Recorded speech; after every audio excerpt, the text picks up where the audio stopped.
이드로 지혜로운 조언자. 여러분, 하나님께서 모세를 역사의 중심부대에 올려놓고 사용하셨어요. 그러나 하나님은 주연만 기억하시고 사용하시는 것이 아니라 모세가 하나님의 사명을 잘 감당할 수 있도록 조연으로서의 역할을 톡톡히 감당할 그 협력자, 동역자를 붙여주셨습니다. 대표적인 사람이 누구죠? 그의 형 아론, 또 그의 누이 미리암, 또 오늘은 그의 장인 이드로가 나오고 있습니다. 여러분, 모세의 삶을 특별히 세 단락으로 나눌 수가 있어요. 바로의 궁전에서 몇십 년, 40년의 생활, 그리고 또 그곳에서 도망쳐서 광야에서 몇십 년, 40년의 생활, 또 그리고 나서 출애굽의 그 사명을 부여받고 가나안 땅 목전에 있는 그 기간이 몇 년이에요? 또 40년. 그 120년의 그 시간 속에서 하나님이 모세를 다듬어 가시면서 아름답게 사용하시는데요. 그 사용하심 속에서는 하나님께서 놀라운 사람들을 붙여서 일하고 계시는 것입니다. 사랑하는 여러분, 하나님은 살아서 역사하시는 분이시죠? 할렐루야. 그런데 여러분, 하나님의 살아계심의 역사의 그 영적인 원리를 여러분이 더 알기를 원합니다. 그것은 무엇이냐면 하나님은 하나님이 창조하신 피조 세계를 통하여 하나님은 하나님의 일들을 이루신다는 거예요. 할렐루야. 무엇이냐면 하나님은 하나님이 창조하신 피조 세계인 자연 만물, 또 특별히 사람들을 통해서 하나님의 뜻을 그들에게 알게 하시고 그들로 하여금 하나님이 계획하시고 작정하신 일들을 이루시고 계신다는 거예요. 할렐루야.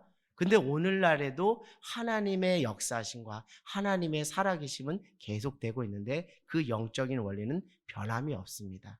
하나님께서 창조하신 피조 세계를 통해서 피조물인 인간을 통해서 하나님의 성령 앞에 감동된 한 사람을 들어 붙잡아 세워서 그를 통해서 하나님의 하시고자 하는 일들을 이루시고 계신다는 거예요. 할렐루야. 오늘 여러분들이 그 삶의 중심에서 하나님 앞에 귀하게 쓰임받기를 원합니다. 여러분, 그런 의미에서 여러분에게 다시 한번 말씀드려요. 하나님께 귀하게 쓰임받고 싶습니까?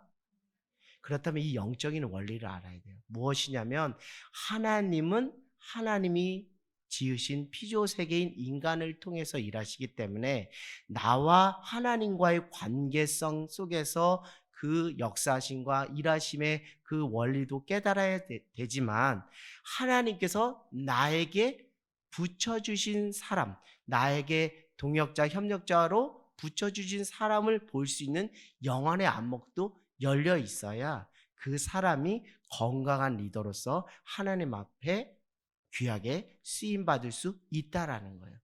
추수할 것은 많되 일꾼이 부족하다. 이런 말이 있어요. 이것을 여러분 어떤 의미로 여러분 받아들이는지 모르겠지만 특별히 이 말씀에는 전제된 조건이 있어요. 그건 무엇이냐면 영적인 안목이 열려야 돼요. 무엇이냐면 추수할 것은 많되 일꾼이 부족하다라고 때로는 우리가 불평불만할 수가 있다라는 거예요. 그것은 무엇이냐면 우리의 믿음, 우리의 영안의 눈이 열리지 않았다는 거예요. 그것은 무엇이냐면 가장 가깝게는 가족을 붙여주시고 가장 가깝게는 성도를 붙여주시고 가장 가깝게는 직장의 동료들을 붙여주셨는데 그 한 사람 한 사람을 우리가 하나님의 눈으로 영안의 눈으로 그 사람을 하나님께서 나에게 붙여주셔서 하나님의 하시고자 하는 뜻과 계획을 이루시기를 원하신다라는 것을 우리가 깨닫지 못하기 때문에 주님 왜 나만 이렇게 고생합니까? 주님 나만 이렇게 힘듭니까? 나에게 왜 협력자, 동역자, 중보자를 보내주시 않습니까? 라고 불평불만할 수 있다는 거예요. 여러분 눈을 크게 뜨십시오. 입을 크게 벌리십시오. 그리고 하나님이 하신 일들을 묵상하고 또 하나님이 하실 일들을 기대하면서 옆 사람을 다시 바라보길 원합니다. 가족과 자녀들, 남편들, 아내를, 가족, 친지, 이웃들을 또 성도들을 또 목회자들을 다시 바라보면 다 하나님이 나에게 붙여주신 천군 천사, 동역자, 협력자, 중보자인 줄 믿습니다. 이 속에서 하나님께서 아름답게 하모니를 만들어가면서 이루어가시는 하나님의 역사심과 하나님의 나라는 가히 우리가 상상할 수 없는 위대하고 놀랍고 아름다움인 줄 믿습니다. 사랑하는 여러분, 하나님이 계획이 있어서 13년 전에 하늘 땅 교회를 이 땅에 세워주시고 하나님께서 그 수많은 교회들의 무너짐에 대한 안타까움을 목회자를 통해서 먼저 간절하고 그 갈급함을 주시고 그 갈급함이 또 성도들에게 흘러가서 함께 동역함으로 또 문서 사역을 통해서 또 이렇게 하나님께서 하늘 땅 교회를 크게 아름답게 사용하실지 우리가 어찌 알았습니까? 그러나 하나님은 서로 협력하여 또 선을 이름으로 하나님의 나라의 일들을 이루어 가시길 원하신다라는 거예요. 그런 의미에서 보면 우리가 한 교회에 소속된 교인으로서 정체성을 가지는 것은 당연한 것이고 하나님의 나라의 한 사람 한 사람이 무엇이라고요? 백성 공동체로 하나님이 우리를 불러 세워 주셨다는 거예요. 그래서 교회는 하나님 나라 백성 공동체로 하나님이 사용하실 줄 믿습니다. 우리에게 허락된 그 가정도 하나님 나라 백성 공동체로 하나님께서 귀하게 사용하실 줄 믿습니다. 저는 최근 하나님께서 저에게 주시는 마음은 다른 게 아니에요. 너는 입을 크게 열라. 너는 눈을 크게 열라. 동서남북 지경을 크게 돌아보고 살펴라. 하나님 우리를 통해서 하실 놀라운 일들이 있는데 우리가 기대하고 소망하지 않고 우리가 믿음으로 결단하고 선포하지 않음으로 인해서 스스로 하나님의 능력을 제한하는 경우가 많았다라는 것을 보게 됩니다. 여러분 이제 하늘 땅 교회 성도로만 만족하지 마시고 오산을 넘어 경기도를 넘어 대한민국을 넘어 열방을 향해 그 영혼들에게 사랑을 내어줄 수 있는 넉넉한 존재의 넉넉함, 사랑의 넉넉함이 여러분 안에 있기를 원합니다. 은혜는 차면 넘치기 마련이에요. 할렐루야. 충만의 원리를 여러분 말씀드렸죠. 목사님께서 지난번 말씀드렸죠. 그 대나무 그로 이렇게 바구니를 만들고 거기에 물을 부으면 그것이 뭐가 된다고요? 불어서 그렇게 꽉 이렇게 오밀조밀하게 틈이 생기지 않고 거기에 물이 차면 새지 않고 뭐 한다고요? 나중에 흘러 넘치는 것처럼 여러분의 심령 안에 하나님의 은혜가 차면 그것이 오산, 경기도, 대한민국을 넘어 세계 열방으로 흘러가는 놀라운 은혜가 있게 될 줄 믿습니다. 복음이 누룩이 되어 흘러 넘치는 놀라운 은혜가 하늘 땅 교회로부터 나로부터 시작되는 놀라운 은혜가 있기를 주님의 이름으로 간절히 소망합니다. 사랑하는 여러분, 그런데 여러분 하나님께서 우리를 쓰시고 사용하시는 데 있어서는 참 하나님의 치밀한 계획과 간섭이 있었다는 거예요. 지난번에 하나님께서 모세를 쓰시기 위해서 누구를 붙여주셨다 그랬죠? 그 누이 아론도 붙여주시고 또 지난주 미리암이 어떻게 했다 그래요? 나일강에 던져진 그 동생을 끝까지 뭐 한 거예요? 추격함으로 그 추격의 끝에 바로의 그 왕의 공주가 그 모세를 발견했는데 그 즉시 그 빈틈을 삐집고 들어가서 유모를 당신을 위해서 유모를 구해주겠다 하면서 그 모세의 친모인 요게벳을 붙여주시고 그 속에서 무엇이 된 거예요? 젖을 물리면서 당연히 젖을 물리면서 신앙의 정체성, 신앙 교육을 하게 된 거예요. 너는 애굽 사람이 아니라 히브리 사람이다. 하나님의 선택된 백성 히브리 민족이다라는 것을 그 어미를 통해서 신앙의 정체성을 갖게 된 거예요. 그래서 그 정체성이 있었기 때문에 우리 출애굽기 2장을 보면 어떤 일이 일어납니까? 그 정체성을 가지고 살아가고 있는데 바로의 궁전에서 살아가고 있는데 히브리 사람을 누가 괴롭히는 거예요? 애굽 사람이 괴롭히는 거예요. 고된 노동으로 인해서 애굽 사람이 히브리 사람을 괴롭히는 것을 보고서 무엇한 거예요? 분노가 치밀어서 좌우를 살피고 사람이 없는 것을 보고서 그 사람을 쳐서 어떻게 했어요? 죽이고 어디에 감췄어요?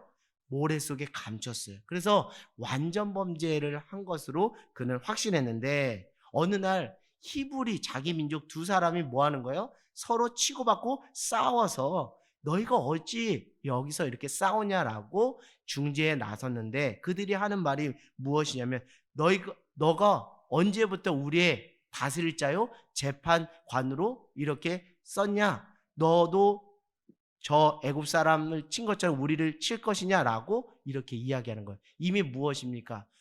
모세가 애굽 사람을 친 것을 다 그들도 알게 된 거예요. 그 세상에 감춰질 것이 하나도 없는 거예요. 이 소문이 어디까지 들어간 거예요? 바로 왕에게 들어가니까 결국 무엇입니까? 그는 주랭랑을 친 거예요. 어디로 주랭랑을 친 거예요? 미디안 땅으로 주랭랑을 치게 된 거예요. 주랭랑을 치면서 그때 이제 40년의 광야 생활을 통해서 하나님이 다듬어 가시는 그 은혜들을 경험하게 되는 거예요.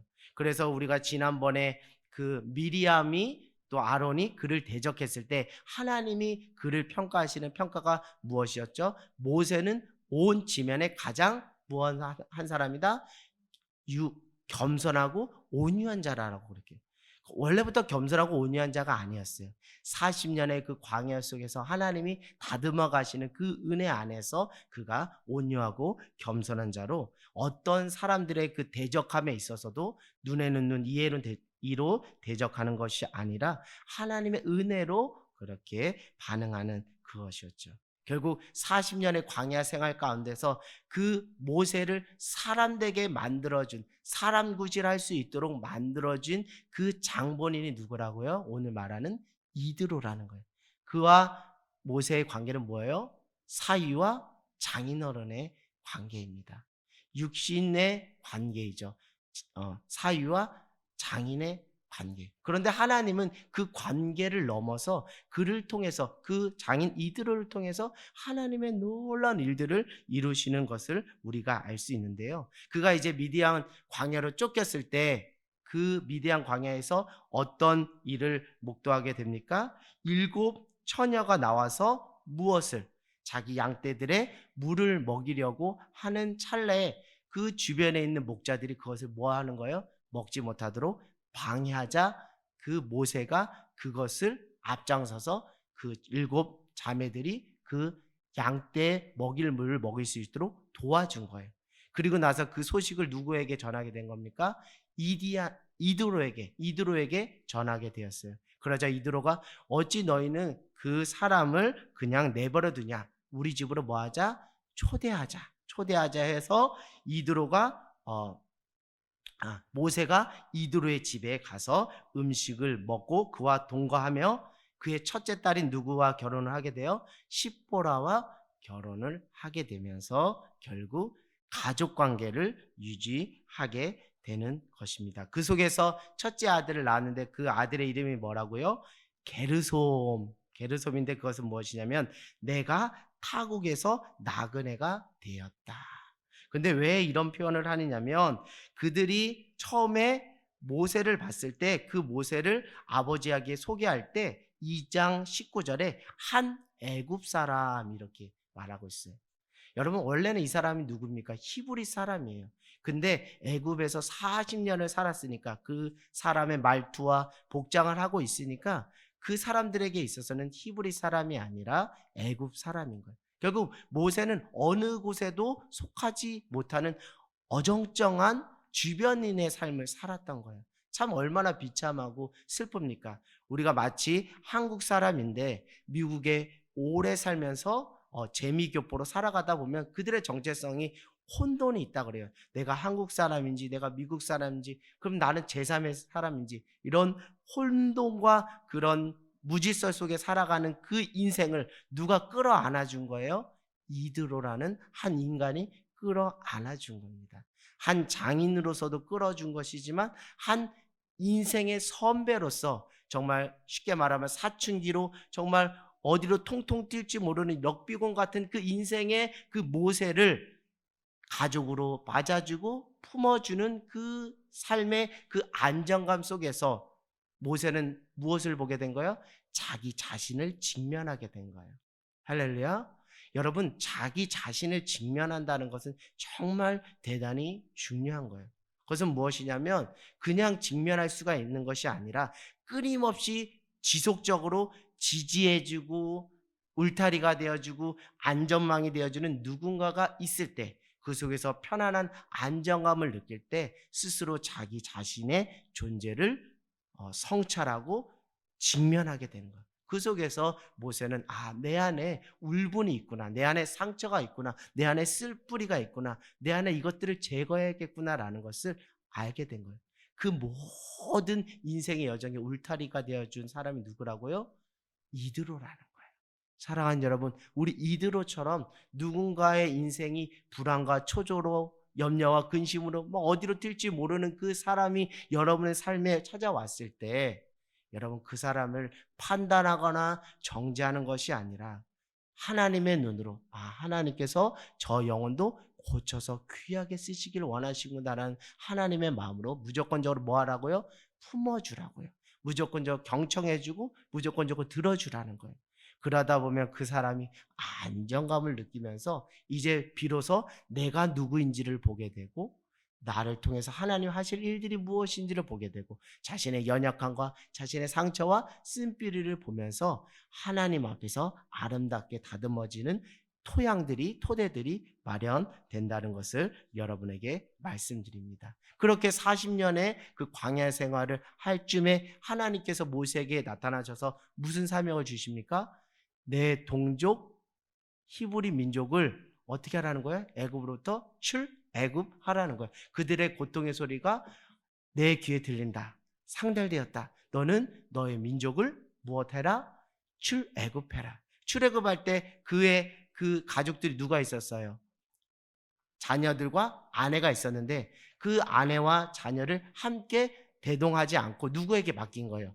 그의 장인 어른인 이드로에게 맡기고 그는 누구 앞에 선 거예요? 그의 형과 함께 바로에게 가게 된 거예요. 그런 부분에서 이드로라는 한 인간은 정말 영적으로든 어떤 정신적으로든 또 육체적으로든 실질적으로 정말 모세의 후견인 역할을 제대로 하게 되었습니다. 그렇게 해가지고 이제 결국 하나님의 은혜 안에서 애굽에서 이스라엘 백성들이 무엇하게 되었죠? 출애굽하게 되었어요.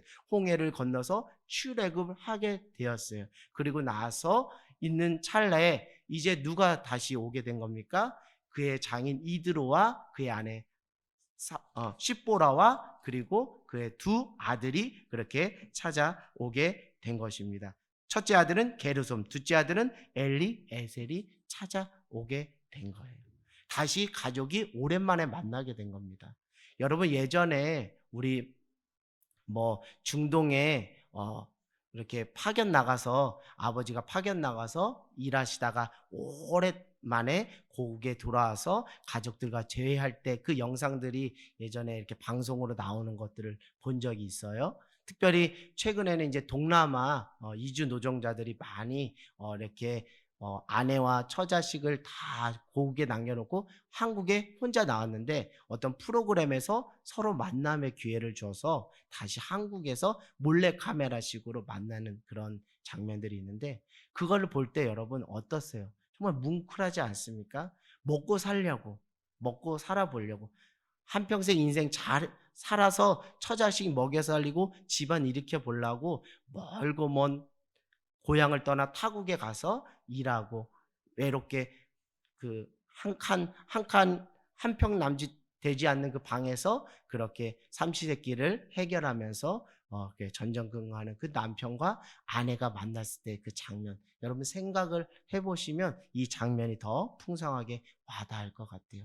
여러분 모세를 다시 만날 수 있다라는 그런 담보가 되어 있나요? 되어 있지 않아요. 죽었을 수 있는 그 상황 속에서 다시 생환한 그 남편을 바라보는 그 십보라의 그 마음과 두 아들의 마음은 어떨까? 특별히 그를 후견인으로서 함께 지지하고 격려했던 그 제사장 이드로의 마음은 어땠을까라는 생각을 해 보게 됩니다. 그러다가 결국 이제 두 사람이 장막에 들어가서 무엇을 하게 되는 거예요? 신앙의 교제를 하게 되는 거예요. 신앙의 교제를 하게 돼요. 무슨 교제냐면 하나님께서 모세를 통해서 또 이스라엘 백성들을 통해서 하나님이 하신 일들에 대해서 모세가 이드로 장인에게 이야기를 하는 거예요. 장인 어르신, 하나님께서 우리 백성들을 홍해에서 건져내셔 주셨을 때 어떻게 하셨는지 말씀드립니다. 그리고 홍해에서 건넜을 때 하나님께서 우리를 광야에서 먹이시고 입히시는 일들을 당신에게 말씀드립니다. 정말 밤이 새도록 계속 이야기했을 거예요. 그랬는데 이 이야기에 놀라운 능력이 나타나는 거예요. 여러분, 지난번에는 무엇이 있었죠? 모세가 홍해를 건너고 모세가 무엇을 했죠? 모세의 노래, 그리고 그 노래의 영향을 받아서 누가? 미리암이 화답하는, 여인들과 소고를 붙잡고 화답하는 장면이 있어요. 근데 오늘 모세가 노래를 한 겁니다. 모세가 간증을 하고 신앙 고백을 했더니 그 노래가 누구에게 또 전염시킨 거예요? 그의 장인 이드로에게 전염을 시킨 겁니다. 우리 8절을 한번 읽어볼게요. 8절이요. 자, 8절입니다. 출애굽기 18장 8절 시작. 모세가 여호와께서 이스라엘을 위하여 바로와 애굽 사람에게 행하신 모든 일과 길에서 그들이 당한 모든 고난과 여호와께서 그들을 구원하신 일을 다 장인에게 말하매. 무엇한 거요? 지난 주 설교의 표현으로 말하면 노래한 거예요. 하나님이 하신 일들에 대해서 노래한 거예요. 자기가 한 일에 대해서 노래하는 것이 아니라 하나님이 하신 일에 대해서 노래한 거예요. 내가 하나님을 사랑한 것에 대해서 노래한 것이 아니라 하나님이 나를 먼저 사랑하시고 이스라엘 백성들을 먼저 사랑하심으로 출애굽 시키신 그 하나님의 하신 일들에 대해서 노래하고 간증했더니, 신앙 고백했더니 9절에 어떤 능력이 나타나느냐. 9절을 한번 읽어보겠습니다. 시작. 이드로가 여기서 이스라엘에게 큰 애를 베푸사 애굽 사람의 손에서 구원하심을 기뻐하며. 아멘. 이드로가 여호와께서 이스라엘에게 큰 은혜를 베푼 것을 모세를 통해서 알게 되니까 그 구원하심에 함께 무엇하는 거예요? 기뻐함으로 동참하는 거예요. 할렐루야. 기쁨의 회복이 이드로에게 임한 거예요. 하나님이 하신 일들에 대한 그 일들을 들음으로 인해서. 사랑하는 여러분, 웃을 일 없다라고 요즘 하잖아요. 그러나 여러분, 하나님 우리를 웃음 짓게 하시는 하나님이신 줄 믿습니다. 그것은 나의 어떠함으로 되는 것이 아니라 그 원리는 하나님이 나의 인생을 향해서, 하나님 우리 가정을 향해서, 하나님 우리 교회를 통해서 하신 하나님의 일들에 대해서 입을 크게 열어서 입술로 고백하면 그 이야기가 결코 땅에 떨어지지 않고 다른 누군가에게는 위로와 소망이 되고 무엇이 된다고요? 기쁨으로 능력이 나타나는 줄 믿습니다. 그래서 오늘 한 사람이 미디안의 제사장입니다.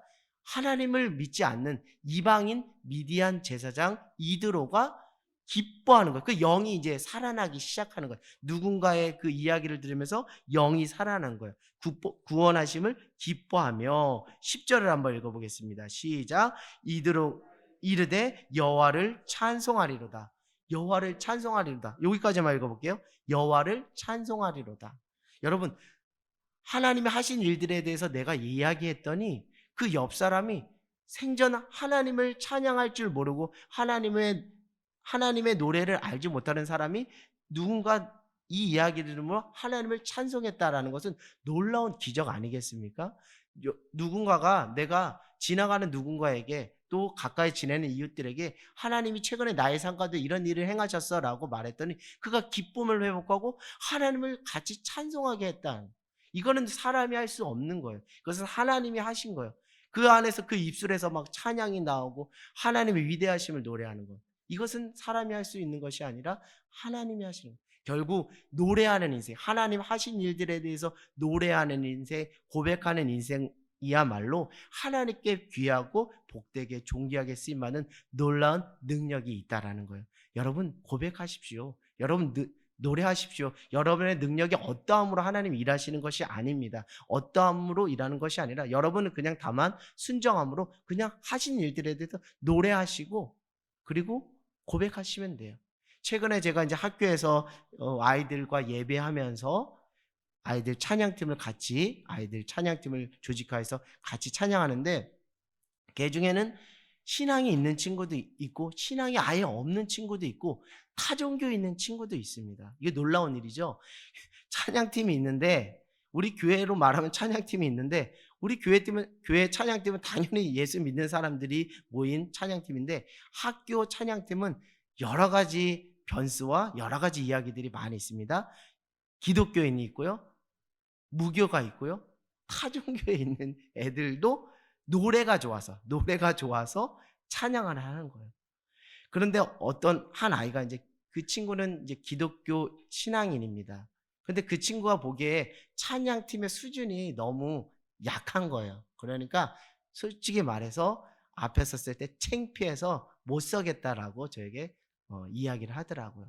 그래서 제가 이 아이한테 이렇게 이야기했습니다. 물론 나도 너희들이 못하는 거 안다. 그리고 나도 때로는 창피해서 내가 어떻게 할지 모른다는 것도 나도 안다. 그리고 그런 그 수준 떨어지는 것을 주변에서 한 소리 하는 것도 나도 안다.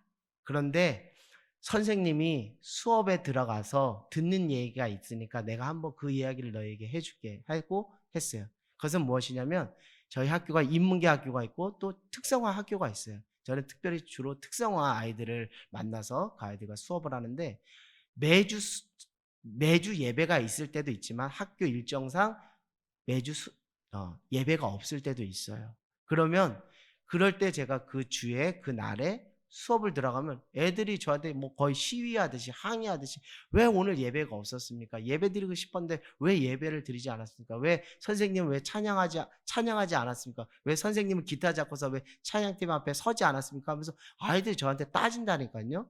근데 그 아이들이 기독교 신자라고요? 아니라고요? 아니라고요. 그 아이들은 무교이거나 타종교 아이들이에요. 근데 그 아이들이 왜 예배하지 않았느냐고 예배를 누구보다도 잘하는 기독교 신자인 나에게 우리에게 책망을 하더라. 꾸짖더라고. 왜 예배 안 합니까? 오늘 예배할 거라고 생각하고 기대하고 학교 왔는데 예배 왜 안 와요? 하고 그렇게 한다는 거예요. 그래서 제가 그 얘기를 그 아이한테 해주면서 우리의 어떠함으로 하나님이 일하시는 것이 아니라 우리의 연약함까지도 하나님은 들어서 사용하시기를 원한다. 그러니까 사람을 보지 말고 하나님이 하실 일들을 좀 바라봤으면 좋겠다라고 제가 믿음으로 재해석하고 믿음의 관점으로 바라보라고 도전을 줬어요. 그랬더니 그 친구가 처음에는 이제 주눅 들어 있다가 한 주 한 주 지나니까 하나님이 주시는 담대함과 평안이 있으니까 또 얼굴색이 폈더라고. 왜냐하면 그 친구는 이제 최앞에 선 이제 찬양팀 리더거든요. 그러니까 그 평가의 화살이 다 자기한테 오니까 그게 너무 힘들었던 거예요. 그래서 제가 위로하고 격려하면서 너희들의 연약함까지도 부족함까지도 하나님은 쓰시더라. 내가 간증 한번 해볼게. 고백 한번 해볼게 하면서 했더니 그 아이가 그 움츠렸던 경직됐던 그 아이가 기지개를 펴면서 다시 하는 거예요. 사랑하는 여러분, 여러분의 어떠함으로 하나님 일하시는 것이 아니에요. 여러분의 부족함조차도 하나님이 사용하시는 것. 하늘 땅 교회 그 어떠함으로 하늘 땅 교회를 하나님 쓰시는 게 아니에요. 하늘 땅 교회가 연약하고 부족하고 작고 소박하여도 하나님은 이 돌들을 들어서도 아브라함이 자손이 되겠다라고 하시잖아요. 그러니까 여러분 그냥 기대하시고 소망하십시오. 하나님 내가 여기 있습니다. 나를 사용하여 주십시오. 나의 연약함조차도 쓰시길 원하신다면 전적으로 주님 앞에 드립니다. 사용하여 주시옵소서. 여러분 모세가 이드로에게 있어서는 어떤 사람입니까? 사위지만 그 전에 뭡니까? 살인해서 뭐한 자예요? 도망은 도피자예요. 이 도피자를 품은 이드로도 정말 대단하고 그리고 그 살인자요 도피자인 그 모세의 그 결정적인 결함까지도 사용하신 하나님은 더 위대하시다는 것. 이 위대하심을 경험하고 모세가 그 일들에 대해서 하나님 하신 일들에 대해서 이도로에게 이야기를 하니까 기뻐하고 하나님을 찬송하는 거예요. 그러면서 너희를 애굽 사람의 손에서와 발의 손에서 건져내시고 애굽 백성을 애굽 사람의 손 아래서 건지셨도다 하면서 이제 고백을 자기가 또 고백을 하면서 11절에 기가 막힙니다. 11절 한번 읽어볼게요. 시작. 이제 내가 알았도다. 여호와는 모든 신보다 크심으로 이스라엘에게 교만하게 행하는 그들을 이기셨도다 하고.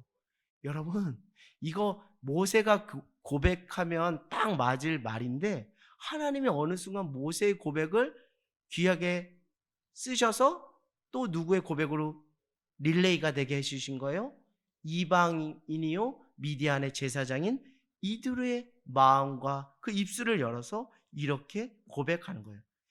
여호와는 모든 신보다 크시다. 세상에 참된 신은 누구라는 거예요? 하나님 한 분밖에 없다는. 미디안의 제사장인 이드로가 이렇게 이야기를 하는 거예요. 이방인, 하나님 모르는 사람이 이렇게 이야기하는 거예요. 그러니까 여러분, 한 번의 고백이, 한 번의 노래가 놀라운 능력이 있다는 것을 여러분 절대 간과하지 않기를 원합니다. 자, 그러면서 12절에, 자, 12절 한번 읽어볼게요. 시작. 모세의 장인 이드로가 번제물과 희생제물을 하나님께 가져오매 아론과 이스라엘 모든 장로가 와서 모세의 장인과 함께 하나님 앞에서 떡을 먹으니라. 아멘. 그건 무엇이냐면 이제는 무엇하는 인생이 되었어요? 예배하는 예배자가 되었고 신앙의 공동체 안에서 교제하는 그 공동체 일원까지 되는 하나님의 놀라운 일들이 일어나게 된 거예요. 하나님을 알게 된 거예요. 하나님을 예배하는 인생이 되었던 거예요. 누구의 한 사람의 그 고백을 통해서 하나님이 이런 놀라운 일들을 이루어 가신다는 거예요. 그 아름다움의 꽃이 저는 하늘땅교회에 있어서는 소그룹 모임인 것 같아요. 근데 여러분한테 믿음으로 도전합니다. 소그룹 모임을 교회 안에서만 하지 마시고요. 여러분이 3, 4 모이는 그 여러분의 이웃들의 그 현장 속에서, 직장에서, 그 엄마들의 모임에서, 뭐 커피하는 수다 떠는 그 모임에서도 소그룹 모임은 할 수가 있다는 것. 소그룹 모임의 본질은 무엇이요? 나의 삶을 통해서 하나님이 하신 일이 이런 것이야 라고 소개하는 것. 그게 소그룹이에요. 그 속에서 예수를 알지 못하는 자가 예수를 믿게 되고 하나님을 찬양하게 되고 하나님을 예배하는 자로 하나님이 쓰신다는 거예요. 그래서 삶의 자리에 소그룹이 여러분들 안에 임해지는 그런 놀라운 은혜들이 일어나기를 주님의 이름으로 간절히 소망합니다. 그래서 이제 11절까지는 그런 모세를 통해서 그 하나님의 하신 일들을 들은 그 이드로의 그 변화된 삶의 이야기를 하고 있어요. 그런데 여러분, 참 하나님은 놀라운 것이 무엇이라고 그러시죠? 품앗이라고 하죠. 품앗이라는 건 뭐냐면 내가 저 사람에게 계속 퍼주는 일만 있을 것 같죠? 아닙니다. 저 사람을 통해서 내가 받을 때도 있다라는 거예요. 모세가 이드로에게 은혜 고백하는 그런 은혜도 있지만 하나님은 또 이드로를 통해서 모세를 또 은혜로 또 보답해 주시는 그런 은혜들이 있다라는 거예요. 내가 저 사람을 계속 품어도 끝이 없어요. 내가 저 사람을 품어도 끝이 없어. 저렇게 품었는데도 저렇게 저 인간 안 바꿔나 할 정도로 품었는데도 끝이 없어요. 그러나 여러분 절대 이 믿음 변치 않기를 원합니다. 그 품었던 사람이 도리어 복으로 나에게 또 은혜로 갚아줄 줄 믿습니다. 가장 내가 어렵고 위험에 처해 있을 때, 결정적인 위기 가운데 있을 때 나에게 도움의 손길을 내밀 수가 있다는 것을 여러분 알기를 원합니다. 이제는 삶의 연륜과 지혜가 묻어난 이드로를 통해서 하나님이 하신 일들, 하시고자 하는 일들이 누구에게 이제 전달되는 거예요? 모세에게 전달되는 거예요. 초반절에는 하나님이 모세를 통해서 하신 일들이 이드로에게 전달됐다면 이제는 앞으로 계획되어질 미래에 하나님 하실 일들에 대한 미래지향적인 차원에서 하나님이 이들을 통해서 하실 일들에 대해서 이제 모세에게 전달되는 그런 과정이 있는데 그 과정은 다른 게 아니라 모세가 하루 종일 무엇을 하는 거예요? 백성들을 뭐하다 하는 거예요? 재판하는 일에 거의 매진하고 있는 거예요. 하루에 1시간도 쉴 틈이 없이, 밥 먹을 틈이 없이 계속 이러는 거예요. 그 모습을 누가 보게 된 거예요? 그의 장인 이드로가 보게 된 거예요. 아침부터 저녁까지 모세 곁에 있는 그 백성들의 모습을 보게 된 거예요. 자, 14절을 한번 읽어보겠습니다. 시작. 모세의 장인이 모세가 백성에게 행하는 모든 일을 보고 이르되 내가 이 백성에 행하는 일이 어찌 됨이냐? 어찌해 내가 홀로 앉아있고 백성은 아침부터 저녁까지 내 곁에 서 있느냐? 아멘. 제가 서두에 여러분들에게 말씀드렸죠. 하나님의 일들의 영적인 원리는 뭐라고요? 하나님께서 만드신 피조 세계를 통해서 일하신다. 나만 가지고 일하는 것이 아니라 주변의 피조물을 통해서도 하나님이 합력하여 선을 이루신다라는 거예요. 그 영적인 원리에 비춰볼 때 모세는 참 어떻게 보면 그 원리적인 부분에서는 무지한 거예요. 미디안의 제사장이었던 이드로가 보기에도 저거는 무모할 정도로 무모한 열정에 해당할 수밖에 없는 거야. 왜 너 혼자 이렇게 고생하고 있느냐라고 그렇게 지적을 하게 되는 것입니다. 그랬더니 15절에 정말 모세가 정말 단순하고 순수한 사람인 것 같아요. 15절 한번 읽어보겠습니다. 시작. 모세가 그의 장인애가 대답하되 백성이 하나님께 물으려고 내게로 옵니다. 이렇게 오는데 제가 어떻게 마다할 수 있습니까? 저들이 하나님의 뜻이 무엇인지 알고자 하는 그런 순수한 목적을 가지고 내게 오는데 내가 저들을 어떻게 칠 수 있습니까? 여러분 이런 말이 있어요. 너는 비둘기같이 순전하며 뱀같이 지혜로라고. 그런 부분에서 보면 모세는 비둘기처럼 순전함은 있는 거예요. 그러나 이드로가 보기에는 뱀같이 지혜로움은 없었던 거예요. 그것의 안타까움을 이드로가 지적을 하는 겁니다. 그 마음은 참 순수해요. 모세는 참 순수해요.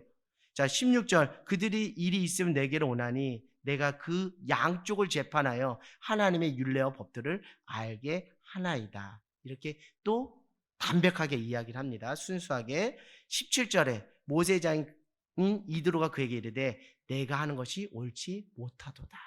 이런 옳지 못하도다. 이 옳지 못하다는 것의 표현은 무엇이에요? 도덕적이고 윤리적으로 너가 잘못했어 이런 차원이 아니라 효율성의 차원에서 너가 좀 비효율적인 모습을, 지혜롭지 못한 모습을, 그 방식을 택하고 있는 것에 대한 안타까움의 표현이라고 할 수 있는 거예요. 그러면서 이렇게 말합니다. 너와 또 너와 함께한 이 백성이 필경 기력이 쇠하리니 이 일이 내게 너무 과중함이라 내가 혼자 할 수 없느니라. 여러분 요즘 은행에 갈 일이 크게 없는데 예전에는 은행에서 직접 그 뭐 폰뱅킹이나 그런 것이 활성화되지 않았을 때 은행 볼일 볼 때 한창 몰릴 때는 은행에 대기 순번표 뽑고 기다리는 것조차도 쉬워요, 어려워요? 어렵죠. 그거 하다가 어떤 사람은 승질나서 아유, 나중에 한다고서 그냥 번호표 던져먹고 자기 갈 길 가는 사람도 있고 끝까지 참아가지고 하다가 다 지쳐가지고 이제 때가 돼서 하는 거예요. 그 무엇인가요? 재판을 하는 모세도 힘들고 매번 계속 그 고객들이 계속 오잖아요. 은행 창구에 오는 것처럼 계속 오고 또 그것을 순변포를 받고 기다리는 그 이스라엘 백성도 기다리다 지쳐 기력이 쇠한 거예요. 그것은 무엇이냐면 이드로가 보기에 이러한 방식은 비효율적이며 지속 가능성이 없다라는 거예요. 사랑하는 여러분, 누가 저에게 이런 이야기를 하더라고요. 교회를 개척하시고 한 교회를 담임하시고 원로 목사로 은퇴하신 분이 이런 말씀하시더라고요. 사랑하는 여러분, 교회를 개척하는 게 어렵습니까? 개척한 교회의 그 자리를 지키는 것이 어렵겠습니까? 여러분 어떤 게 어렵겠어요? 교회 개척하는 게 어려워요? 개척한 교회를 비가 오나 눈이 오나 그 자리를 지키는 게 어려워요? 그 자리를 지키는 게 어려워요. 제가 이것을 뼈저리게 깨달을 수 있었던 것은 개척의 현장에서 함께 먹고 마시고 했기 때문에 이 말이 다른 어떤 말보다 크게 들린 거예요. 그래서 저는 대형교회 어떤 목사님이 존경스러운 것이 아니에요. 물론 그분들도 위대하고 또 귀하고 또 존경할 만한 본배점이 있지만 저에게 삶에서 실질적으로 피부적으로 와닿는 존경할 만한 분은 한 교회를 담임하시고 원로 목사로 은퇴하신 그 목사님들이 가장 귀한 거예요. 왜요? 그 자리를 비가 오나 눈이 오나 꾸준하게 뭐 한 거예요? 끊기지 않도록 지속 가능하게 그 자리를 순정함으로 지켰기 때문에 그분들이 귀한 거예요. 그분들이 그렇게 귀하게 쓰임받을 수 있었던 것은 하나님이 주시는 무엇이 있었기 때문에 지혜가 있었기 때문에 오늘 이드로가 이 대목을 지적하는 거예요. 너가 하나님의 뜻을 받은 것을 알고 하나님의 사명 감당하는 자인 것을 아는데 이것이 그 사명이 사명으로서 잘 열매 맺으려면 지속 가능하려면 이런 방식은 안 된다. 너가 개척은 할 수 있지만 개척한 교회를 지킬 수 있는 방식에 있어서는 이런 방식을 택하면 그 방식은 옳지 않다.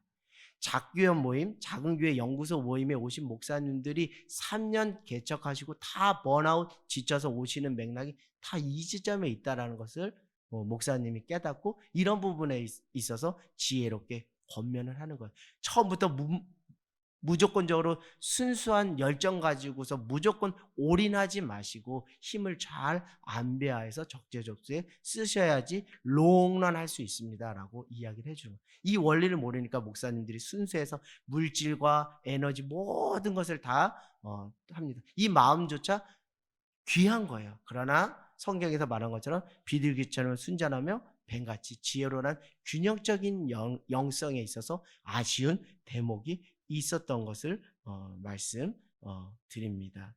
그러면서 이제 이렇게 이제 말하는 것이죠. 쉽게 말해서 무엇이냐면 너 혼자 일하지 말고 무엇 하라는 거예요? 함께 동역할 사람을 세우라는 거예요. 세우라고 하면서 이렇게 이야기합니다. 자, 19절을 한번 읽어볼게요. 자, 시작. 이제 내 말을 들으라. 자, 스톱. 이제 내 말을 들으라. 여러분, 사실 이 말이 모세에게 있어서 어떻게 들렸는지 우리는 알 수 없으나 여러분이 그 당사자라는 생각을 가지고 이 이드로가 여러분에게 하신다는 말씀이라 생각하고 한번 들어봐 주세요.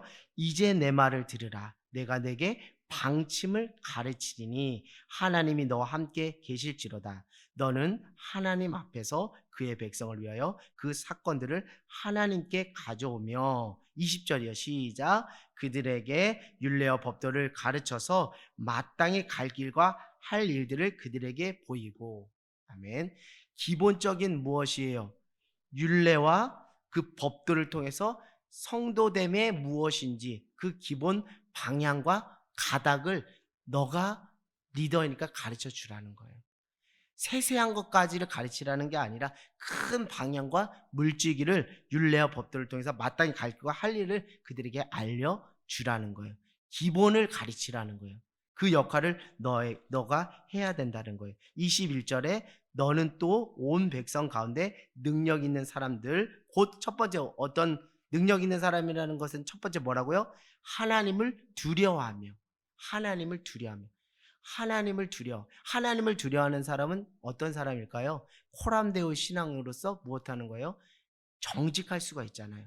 재판이라는 건 여기서 큰 재판은 이제 모세가 맡고 작은 재판에 대해서는 세운 사람들이 맡게 할 건데 그 재판의 가장 기본적인 공의가 뭐예요? 메커니즘이 뭡니까?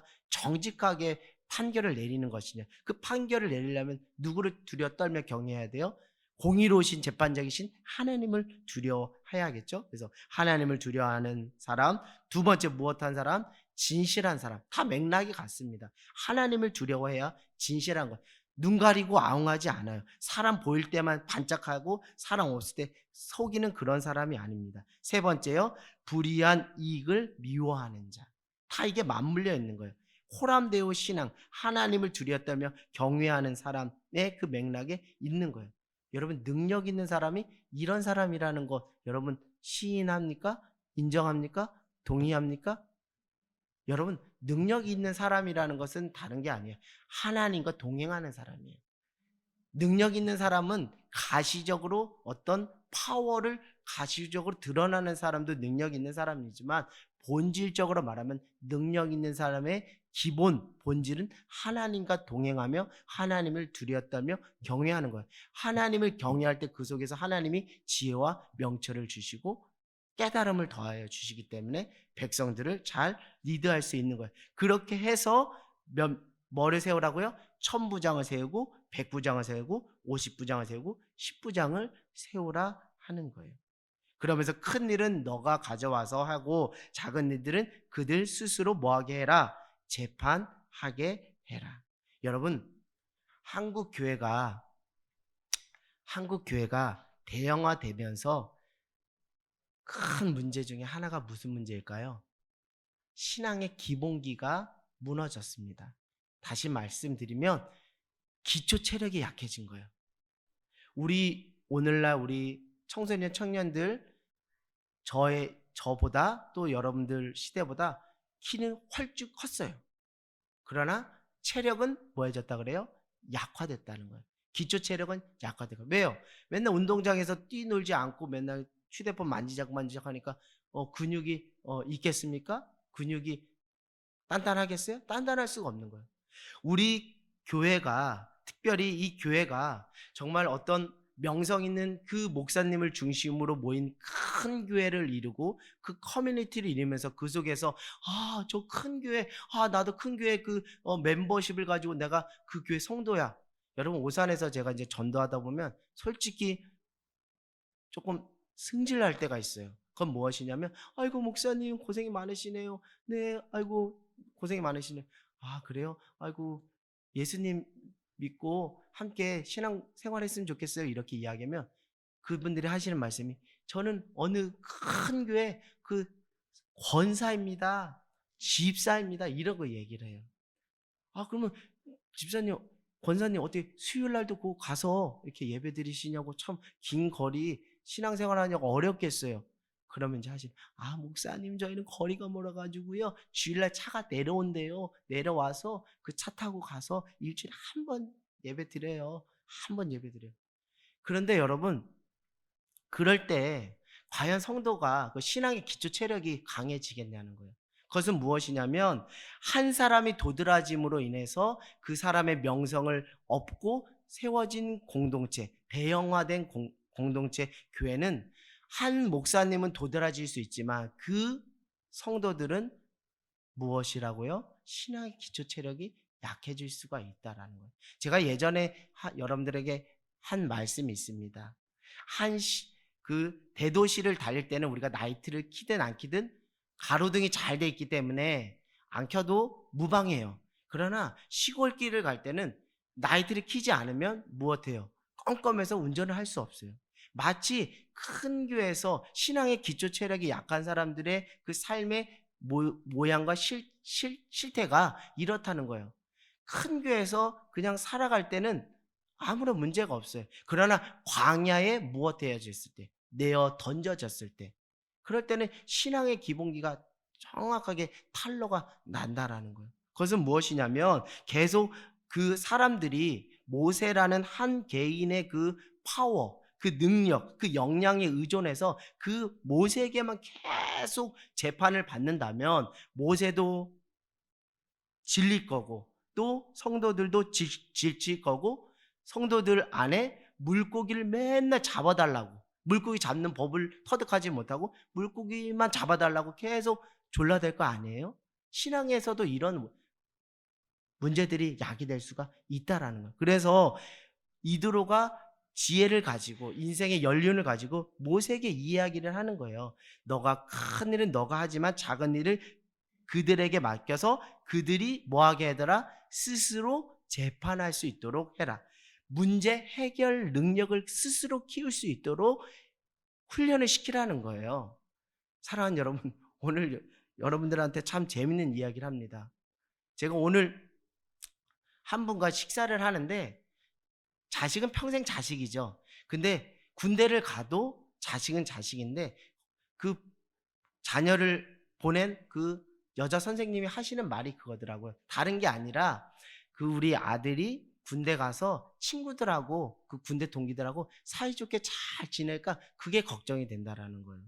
그건 무엇이냐면, 항상 자녀를 무엇하는 거예요? 항상 품에 끼고 살아가는 그런 모습들이 우리 그 한국 사회 문제 속에 만연되어 있다라는 거예요. 그건 무엇이냐면, 뭐 대학에 가서도, 우리 다현이도 이제 대학생이지만 아주 다현이 대학생활하는 건 기특합니다.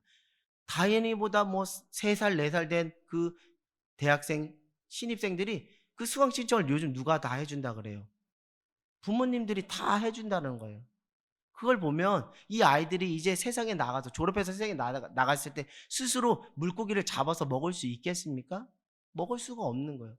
문제 해결 능력이 없기 때문에 어떤 문제가 터질 때마다 엄마 아빠를 찾아가는, 그 속에서 마마보이, 그런 게 생기는 거예요. 그래서 그 사람들이 결혼했을 때 무엇하는 거예요? 심리적이고 정신적으로 분리가 되어야지, 독립이 되지 않으니까 그 속에서 고부 갈등이 생기게 되는 것입니다. 오늘 이드로를 통해서 하나님이 이 이스라엘 백성들에게 요구하시는 것은 무엇이냐면, 물고기를 계속 내달라고 불평불만할 것이 아니라 너희들 스스로 물고기 잡는 법을 터득하고 문제 해결 능력을 가지고 자생력을 키워라 라는 것을 해주는 거예요. 그 자생력이 키워져야 그 공동체가 무엇할 수 있기 때문에 지속 가능성을 가지고 하나님의 나라 백성 공동체로서 그 역할과 사명을 감당할 수 있게 되기 때문입니다. 자, 23절을 한번 읽어볼게요. 23절이요. 자, 시작. 내가 만일 이 일을 하고 하나님께서 내게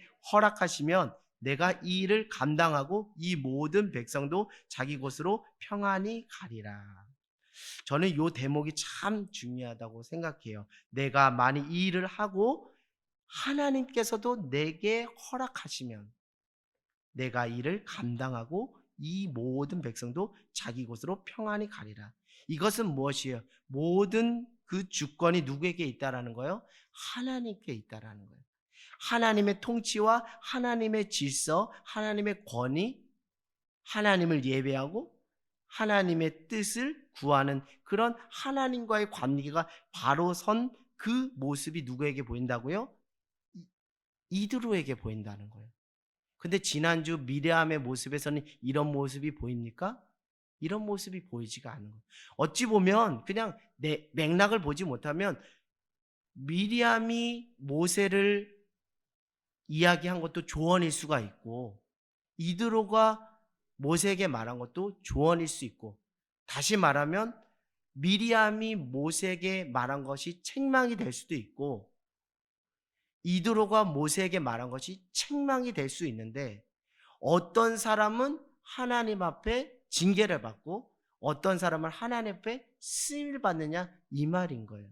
그것은 무엇이냐면 모든 키가 누구에게 있다라는, 하나님께 있다는 하나님의 절대 주권, 그 권한, 그 인정, 하나님의 질서와 통치를 인정하고 하나님과의 관계 속에서 맺어진 신앙의 조언과 그 권면, 때로는 질책과 충고가 하나님이 붙잡고 계시니까 그것조차도 하나님이 이들을 통해서 모세에게 좋은 약이 되게 하신다는 거예요. 그런데 미리암은 그것이 무너졌던 거예요.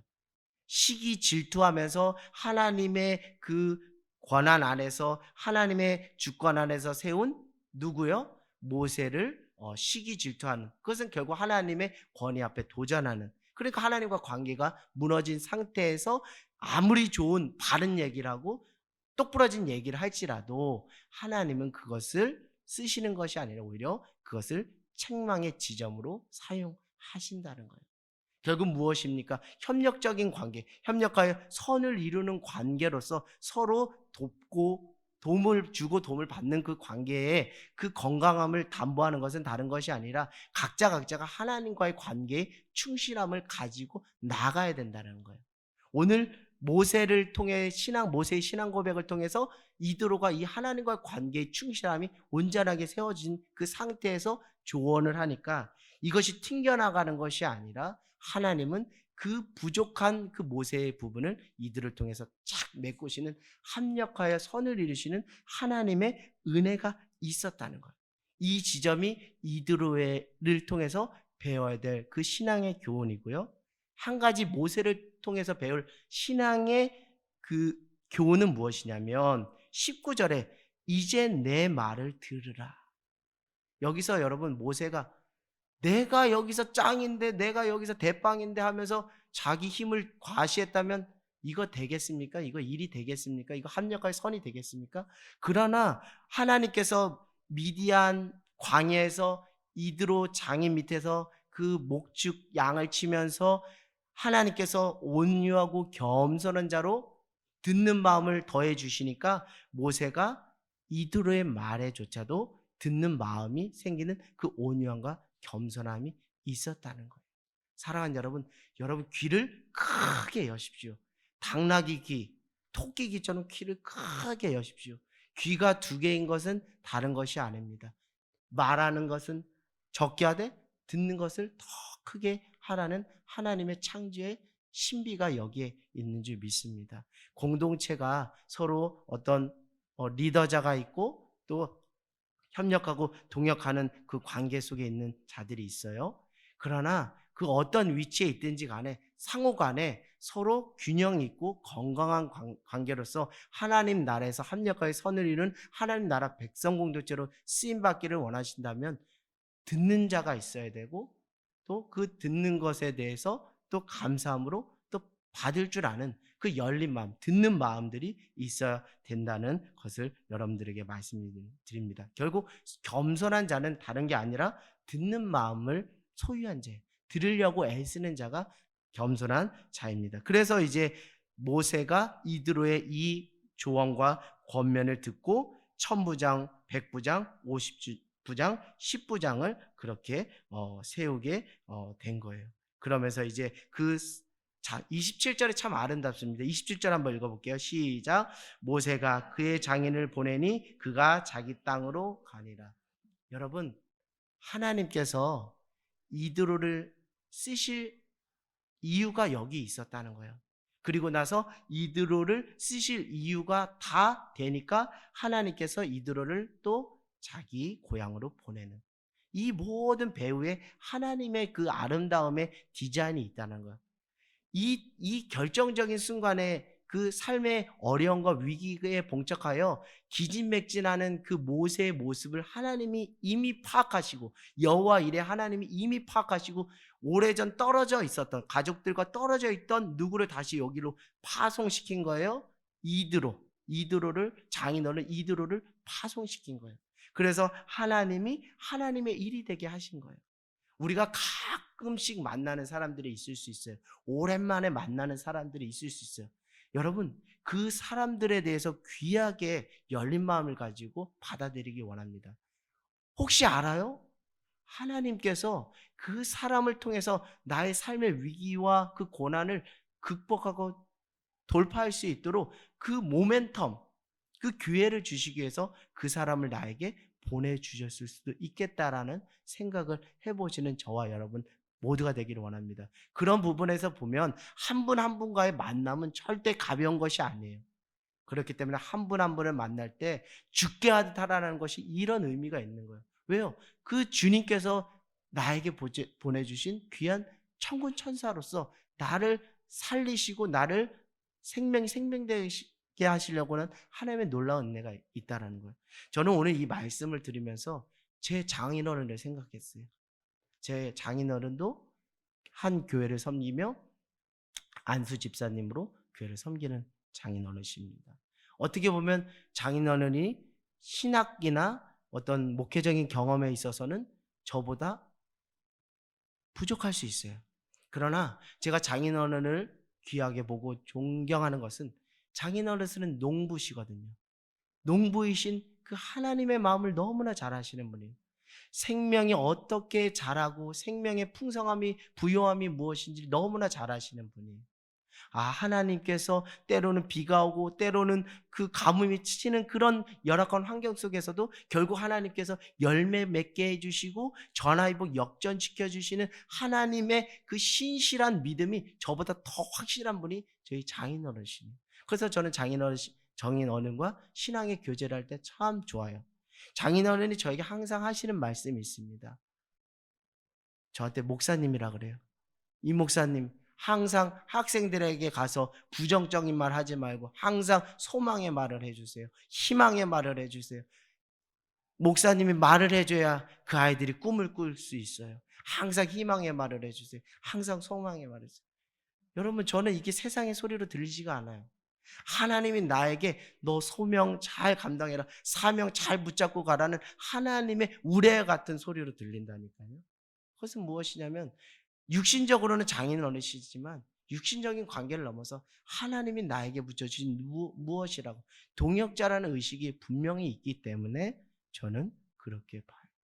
최근에 저도 하나님이 주시는 은혜가 있어요. 우리 청중교회 우리 식구들과 소그룹 모임을 할 때 제가 느끼는 많은 그런 생각들이 있는데, 이 청중교회 식구들이 저에게는 동역자라는 것을 저는 뼈저리게 느낍니다. 왜요? 제가 80년의 생활 살았습니까? 뭐 70년의 생활을 살았습니까? 뭐 60년의 생활을 살았습니까? 제가 그 인생을 살아보지를 못했어요. 그러나 70, 80, 60 그 인생을 사시고 그 신앙의 연륜과 그 지혜를 가지고 녹여서 신앙 안에서 녹여서 하시는 한 말씀 한 말씀이 저에게 너무나 큰 은혜가 되고 도전이 되고, 그것이 하나님께서 하시는 은혜의 말씀으로 들려요. 지는 것이 이기는 거예요. 뭐 아무개 집사님 그냥 지는 게 이기는 거예요. 이게 하나님의 말씀으로 들려지는 거예요. 아, 그래. 내가 가정 안에서, 내가 교회 안에서, 내가 세상 가운데서 내가 이기려고 발버둥 치지 말고 져야겠구나. 하나님께서 권사님을 통해서, 집사님을 통해서 나에게 하시는구나라는 생각이 듭니다. 여러분, 저를 위해서 기도해 주시고요. 우리 목회팀을 위해서 기도해 주십시오. 다른 게 아니에요. 성도들의 한 분 한 분의 소리가 하나님의 소리로 들릴 수 있도록, 너 사명 잘 감당해라는 하나님의 우레와 같은 소리로 들릴 수 있도록 듣는 마음을 더 키워서 하나님 앞에 귀하게 쓰임받는 목회자들이 될 수 있도록 여러분 기도해 주십시오. 그리고 오늘 이 말씀처럼 여러분 목회자 한 분의 그 열심과 수고로 하나님의 나라가 확장되고 세워지는 게 아니라는 것을 여러분 아시죠? 여러분들도 주님의 신실한 제자임의 일꾼으로 하나님이 여러분을 초청하십니다. 때로는 1000부장으로, 때로는 100부장으로, 때로는 50부장으로, 때로는 10부장으로 여러분을 쓰신다는, 그것은 다른 게 아니에요. 결론 다른 게 아니에요. 우리 모두 하나님 나라 백성이요 일꾼으로 하나님이 쓰시기를 원하신다는 것. 목회자만 쓰는 것이 아니라 여러분도 다 쓰시기를 원한다는 것. 그 부르심의 초청 앞에 여러분이 반응하시고, 여러분이 혼자 하는 것이 외로워서 함께 동역할 사람들을 붙여주셨을 때, 아, 저 사람이 하나님이 보내신 사람이라는 것을 믿음으로, 눈으로 그것을 발견하고 그와 합력하여 선을 이름으로 아름다운 하나님 나라 백성 공동체를 이뤄가는 저와 여러분 모두가 되기를 주님의 이름으로 간절히 소망합니다.